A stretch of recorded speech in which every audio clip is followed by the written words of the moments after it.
Salam, axşamınız xeyir olsun. Günün ən mühüm xəbər toplusu ilə qarşınızdayıq. Diqqətiniz bizdə olsun. Əvvəlcə əsas xəbər başlıqlarına qısaca nəzər salaq. Yaylıq nəşriyyatının fəaliyyəti qadağan edildi. Mayın 16-sında traktora kubok veriləcək. Britaniya Xarici İşlər Nazirliyi Putinə xəbərdarlıq etdi. PKK-nın silahları harada və necə təhvil verəcəyi açıqlandı. Pakistan-Hindistan danışıqları təxirə salındı. İndi isə daha ətraflı. Ərdəbildə Urabəki kəndinin adının dəyişdirilərək farsça Əbərbəküh qoyulması etirazlara səbəb olub. Məlumata görə kənd əhalisi farsça lövhələri sökərək yerinə kəndin tarixi adı yazılan yeni lövhələr quraşdırıblar. Bundan sonra əlaqədar dövlət orqanları kəndin köhnə adının yenidən rəsmiləşdirilməsi barədə qərar veriblər. Xatırladaq ki, İranın müxtəlif bölgələrində, xüsusilə də Güney Azərbaycanda yerli türkcə toponimlərin fars adları ilə əvəzlənməsi geniş yayılmış bir siyasətdir. Bu kimi dəyişikliklər əhalinin tarixi yaddaşını silmək və milli kimliyi zəiflətmək məqsədi daşıyır.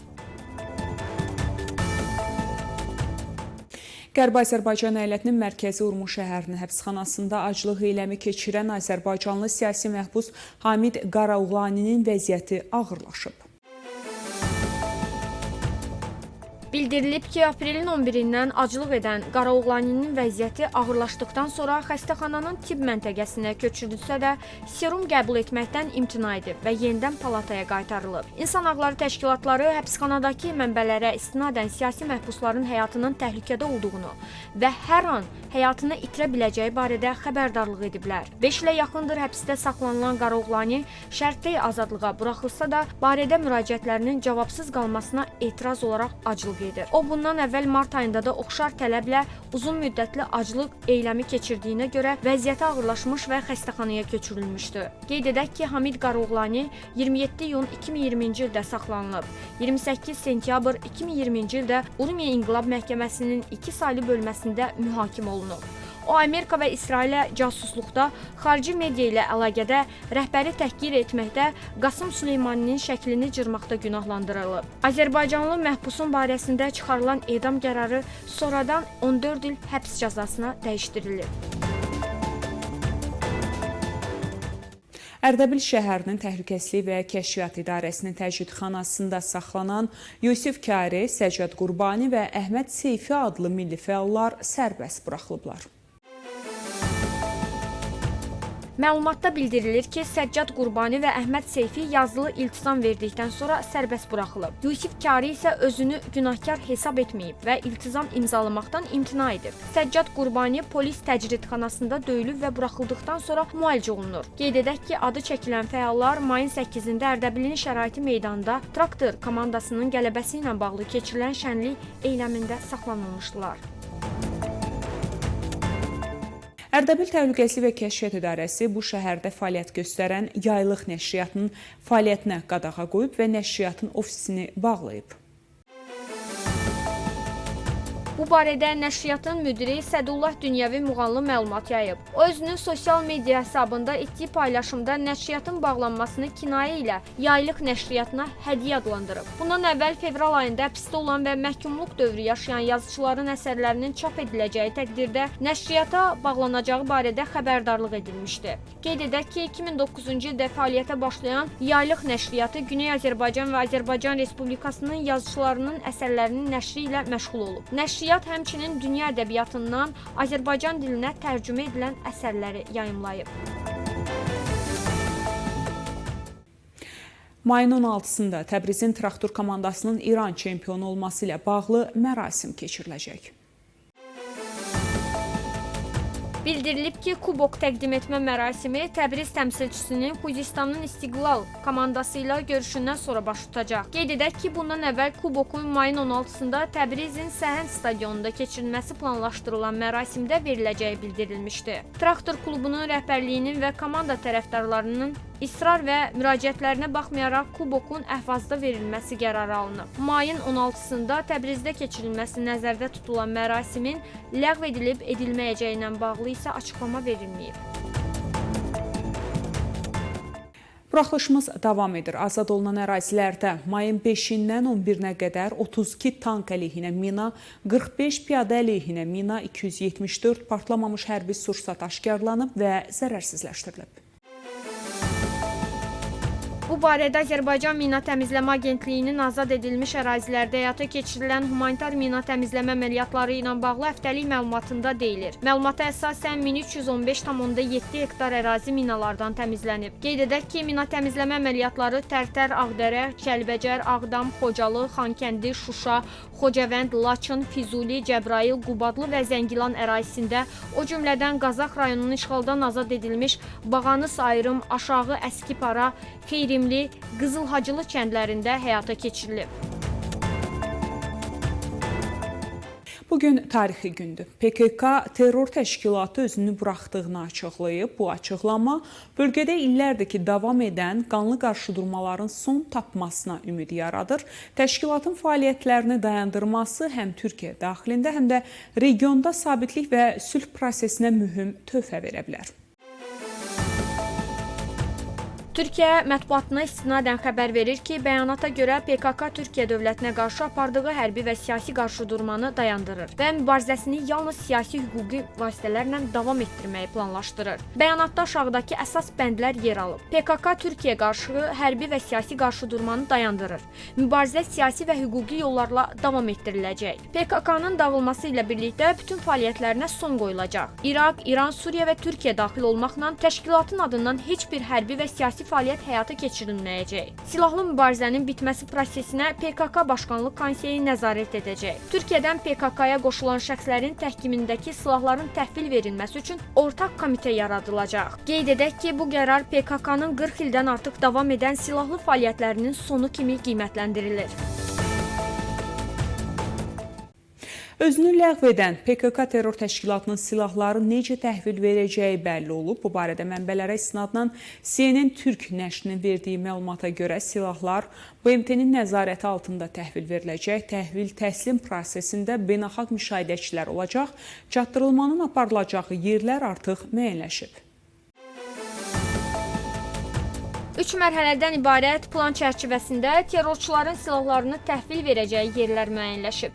Məlumatda bildirilir ki, silahlar Şimali İraqın Duhok vilayətində, Amadiya, Ərbil və Köy Sancaqda, Süleymaniyədə isə Seyid Sadiqdə təhvil veriləcək.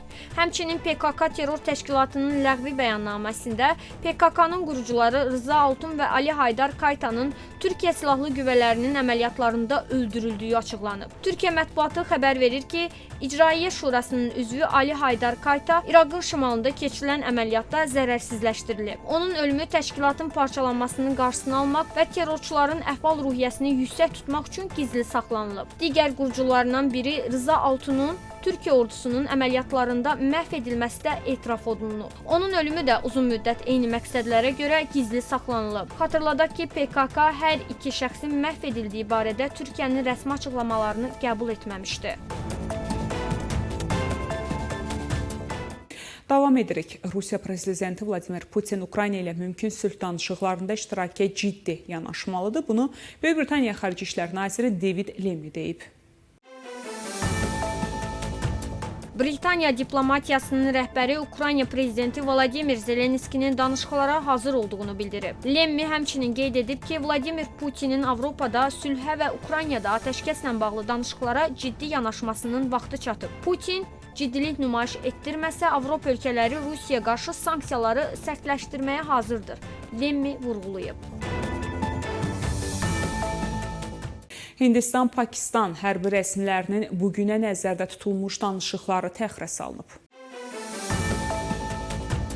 Reuters agentliyi Hindistan silahlı qüvvələrinə istinadla məlumat verib ki, danışıqların günorta saatlarında iki ölkə arasında telefon vasitəsilə baş tutması planlaşdırıldı. Razılaşma mayın 10-da Hindistan və Pakistan arasında atəşkəs elan edilərkən əldə olunmuşdu. Reutersin məlumatına görə hərbi rəsmilərin söhbəti bugün axşama qədər təxirə salınıb.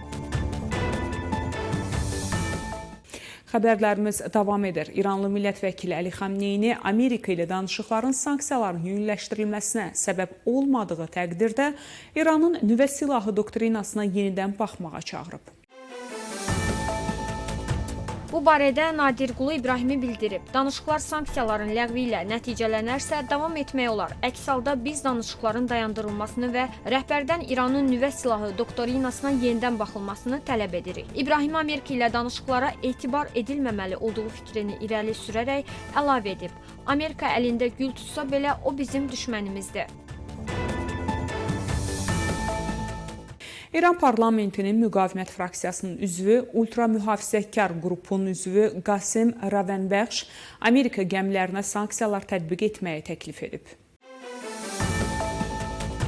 Əgər onlar bizim neft ixrac etməyimizə mane olmaq üçün bizə sanksiyalar tətbiq edəcəklərsə, biz də onların bölgədəki gəmilərinə sanksiya qoymalı və onların körfəzə neft almaq üçün girmələrinə mane olmalıyıq. Biz sanksiyaların aradan qaldırılması üçün danışıqlar aparırıq, amma sanksiyaların yalnız artdığını görürük, deyə Qasım Rəvanbəxş bildirib. Qeyd edək ki, Amerika ilə İran arasında danışıqlar Qasım Rəvanbəxşin iddia etdiyi kimi sanksiyaların aradan qaldırılması üçün yox, İranın nüvə proqramının ləğv edilməsi və ya nəzarət altına alınması üçün həyata keçirilir. Biz sülhə can atdığımız üçün dialoqa giririk. Bununla belə İranın nüvə obyektlərinin fəaliyyətini dayandırması fikri bizim üçün qəbul edilməzdir. Bu sözləri İran prezidenti Məsud Pezeşkiyan deyib. Bəzən insanlar səhvən bizim zəif olduğumuza inanır və mediada belə iddialar irəli sürürlər. Bizə səhiyyə, texnologiya, kənd təsərrüfatı, ətraf mühit və sənaye üçün nüvə enerjisi lazımdır və biz o qədər də asanlıqla təhvil vermək fikrində deyilik, deyə Pezeşkiyan bildirib. Bununla belə o əlavə edib ki, sizi əmin edə bilərik ki, İran heç vaxt nüvə silahı əldə etmək istəməyib, istəmir və istəməyəcək. Pezeşkiyanın bu iddialarına baxmayaraq kütləvi informasiya vasitələrində yayılan feyk görüntülərindən və İranın uranı zənginləşdirmə faizlərindən aydın olur ki, bu iddialar həqiqətə uyğun deyil. Danışıqlar elə bir vəziyyətdədir ki, heç bir irəliləyiş əlaməti yoxdur və Amerika tərəfinin razılığa gəlmək istəyi müşahidə olunmur. Bu barədə İranın Vətən Emruz qəzeti yazıb. İranın Vətən Emruz qəzeti bildirib. Bir aydan çox davam edən danışıqların 4 raundunda tərəflərin hansı ümumiliklər və təfərrüatlar üzrə razılığa gəldiyi, danışıqların prinsipial olaraq razılaşma yolunda olub-olmadığı hələ də aydın deyil. Qeyd edək ki, Amerika-İran danışıqlarının 4-cü raundu mayın 11-də Omanın paytaxtı Maskatda keçirilib. Danışıqların 5-ci raundunun keçirilib-keçirilməyəcəyi və yeri məlum deyil. AK Partiya sözçüsü Ömər Çelik sosial media hesabından terror təşkilatı PKK-nın ləğv edilərək tərksilah edilməsi qərarı ilə bağlı açıqlama verib. Ömər Çelik, Prezident Rəcəb Tayyip Ərdoğanın terrorsuz Türkiyə üçün göstərdiyi yüksək siyasi iradəsinin və MHP sədri Dövlət Baxçalının tarixi çağırışının daxili cəbhənin güclənməsi ilə nəticələnəcəyini bildirdi. AK Partiya sözçüsü Çelik, terror təşkilatının ləğvi və tərksilah edilməsi qərarının həm daxildə, həm də xaricdə bütün ölçüləri ilə konkret olaraq həyata keçirilməli olduğunu vurğulayaraq bildirib. Terrorsuz bir Türkiyə bütün ölçüləri ilə konkret hədəflərə çatmalıdır. Buna nail olmaq o deməkdir ki, bütün vətəndaşlarımız qalib olacaq. Bizim əsas prinsipimiz budur. Adlarımız fərqli olsa da, bütün soyadlarımız Türkiyə Cümhuriyyəti və millətimizin xüsusiyyətləri ilə bağlı heç bir sualımız yoxdur. Davam edirik. Ukrayna prezidenti Vladimir Zelenski mayın 15-də Türkiyədə ancaq şəxsən Rusiya lideri Vladimir Putinlə danışıqlar aparmağa hazır olduğunu açıqlayıb. Zelenski, Amerika prezidenti Donald Trump'ın sözü gedən görüşünün keçirilməsinə cavab olaraq deyib. Putini cümə axşamı Türkiyədə şəxsən gözləyəcəm. Ümid edirəm ki, Ruslar bu dəfə görüşə gəlməmək üçün bəhanə axtarmayacaqlar. Eyni zamanda Zelenski bəyan edib ki, Ukrayna mayın 12-sindən əvvəllər təklif edilən tam atəşkəs rejimini gözləyəcək.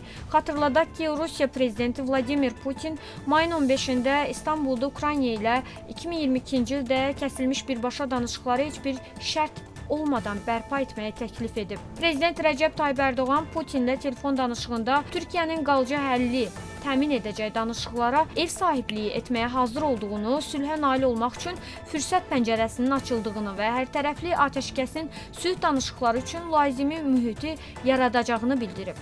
İki lider arasında baş tutan telefon danışığı ilə bağlı Kreml sarayından verilən açıqlamada Türkiyə tərəfi davamlı sülhün əldə edilməsinə yönəlmiş danışıqların təşkili və aparılmasında hər cür köməklik göstərəcək ifadəsi işlədilir. Amerika və Çin rüsumların qarşılıqlı olaraq 90 gün müddətinə azaldılması barədə razılaşıb. Bu barədə birgə bəyanatda deyilir. Amerika Maliyyə naziri Scott Bessent Cenevrədə aparılan danışıqların yekunu üzrə bildirib ki, razılaşmaya əsasən Vaşinqton Çin mallarına rüsumları 145%-dən 30%-ə, Pekin isə 125%-dən 10%-ə qədər endirəcək. Daha əvvəl İsveçrədə Çin və Amerika nümayəndə heyətləri arasında aparılan danışıqların yekunu üzrə tərəflər ticarət-iqtisadi məsləhətləşmələr mexanizmi yaratmaq barədə razılığa gəliblər. Belə hörmətli tamaşaçılar, bugünə çatdıracağım əsas xəbərlər bunlar idi. Görüşmək ümidi ilə salamat qalın.